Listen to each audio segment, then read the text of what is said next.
मनसेने आणखी एक उमेदवार जाहीर केलेला आहे। लातूरमधून मनसेचा हा उमेदवार जाहीर करण्यात आलेला आहे।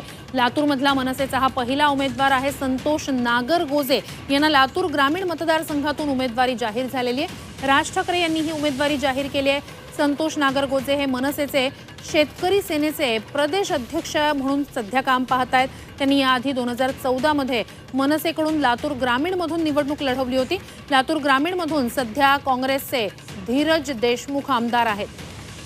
मनसेकडून आणखी एक उमेदवार जाहीर करण्यात आलेला आहे। लातूर ग्रामीणसाठी मनसेचे संतोष नागरगोजे मैदानात असतील।